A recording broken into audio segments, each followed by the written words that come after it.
Kuna hizi ndoto 6 ukiziota, yani nyota yako ni kali sana. Hata kama unapita kwenye wakati mgumu, lakini nakuhakikishia nyota yako ni kali sana. Unajua siku zote baraka kubwa huwa zinaanza kama ndoto ndogo ndogo sana, lakini ndani yake huwa zimebeba kesho kubwa sana na yenye baraka sana. Na kwenye ufahamu wako ujue hili kwamba kabla ya nyota kung'aa hadharani, huwa kuna giza kwanza la maandalizi, na ile nyota katikati ya giza ndo huanza kuonekana. Ndoto ya kwanza ambayo inaonyesha kama una nyota kali sana. Kwenye ndoto unakuwa unaota unasikilizwa na watu wengi sana. Ukiona unasikilizwa na watu kwenye ndoto, wamekaa kikao wanakusikiliza, unahubiri mahali watu wanakusikiliza, umekaa mahali watu wanakusubiria wewe uongee, na akilini mwako ujue kabisa kwamba kama unaota ndotoni unaongoza watu, wewe umeumbwa kuongoza na sio kufuata mkumbo. Ndoto ya pili unakuwa unaota unapaa angani. Yaani haufukuzwi na kitu, maana kuna mwingine anaota anapaa angani lakini anakimbizwa na vibaka, anakimbizwa na wanyama wakali ndo anaanza kupaa. Hiyo ni tofauti kidogo. Lakini huyu yeye anakuwa amekaa tu mahali just like ni kitu anakifurahia. Kwa unaona anapaa. Ile hali ya kupaa sasa, hiyo ndio udhihirisho wa ukubwa wa nyota ulionayo na ukali wa nyota ulionayo. Ndoto ya tatu kuota umepanda juu ya mlima. Umepanda kabisa mpaka umemaliza mlima, umeenda kileleni, kwenye kilele cha mlima. Sasa kile kiwango cha kuwa juu ya kilele cha mlima huwa ni ukubwa wa nyota mtu aliyowekewa. Ndio maana ukisoma Biblia utaona mtoke kwenye nchi hii, mmeshakaa kwenye hii milima ya tosha. Sasa muende mshike njia, muende kwenye milima mingine ya Waamori. Mungu ndiye anaongea. Maana yake mtu yeyote awezaye kupanda juu ya mlima, mtu huyu ana kitu kikubwa sana ambacho kitaonekana. Chochote kilicho juu ya mlima huonekana hata kwa watu walio bondeni. Ndio maana yake. Kwa unapokuwa juu ya mlima, nyota yako ni kali sana. Ndoto ya 4 ni kuota unaziona nyota kabisa. Unaweza kuwa umelala unaona nyota angani. Hiyo ndoto pia aliota Yusufu. Yusufu aliota nyota kweli. Na ni kweli nyota yake kali sana mpaka akawa kiongozi kwenye nchi ya utumwa. Utaona ukali wa nyota aliyokuwa nayo. Kwa hiyo unapoona nyota ziwe 2, nyota 3 juu ya anga kwenye ndoto yako, maana yake ni Mungu anakusemesha juu ya nyota. Sasa hapo inategemeana. Nyota hiyo inaweza kuwa ni ya kwako mwenyewe au ikabadilika kulingana na idadi ya nyota ulizoziona.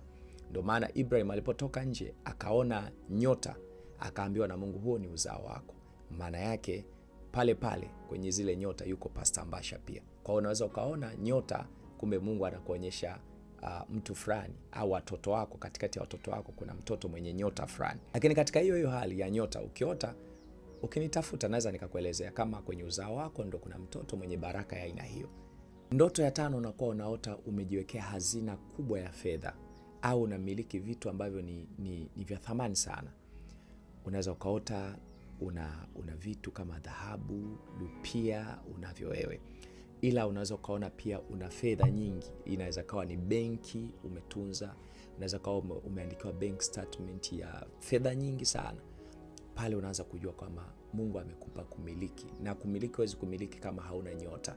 Kwa hiyo nyota yako inakuwa unaonyeshwa kiwango chake kwenye hiyo ndoto ya kumiliki vitu vya thamani. Ndoto ya 6 na ya mwisho unakuwa unajiotea kila leo uko na watu wakubwa na watu maarufu sana. Unaota uko na rais wa nchi fulani na hujawahi kufika kwenye hiyo nchi. Unaota uko na waziri fulani na hujawahi kukutana naye. Unaota uko na wachungaji wakubwa sana na haujawahi hata kuwasiliana nao. Kiwango cha kuota uko pamoja na watu wakubwa.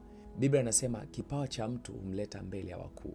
Kwenye Biblia nyingine nasema kibali cha mtu humleta mbele ya wakuu. Kwa hiyo nyota yako ina uwezo, hata kama utaonana nao hao, lakini ina uwezekano ikawa inakuonyesha vile ambavyo Mungu anataka kutumie, na Mungu alikuandaa kwa mtu mkubwa. Ila kwa sababu ya upungufu wa maarifa, unaota ukubwa wa kitu lakini maisha yako yanarudi yanabakia pale pale. Na kama unalijua hilo na umeshawahi kuota hizi ndoto, ninakuhakikishia nyota yako ni kali sana. Kwa imani tu unaweza ukafunika macho alafu ukatamka, ukaomba pamoja na mimi maombi haya ya ukombozi wa nyota. Utafatilizisha kile ninachoongea. Sema, Bwana Yesu, ninaomba leo hii nimepata ufahamu ya kwamba nyota uliziruhusu kuanzia kwa baba Ibrahim, na mimi nyota yangu iko pale, baraka zangu ziko pale.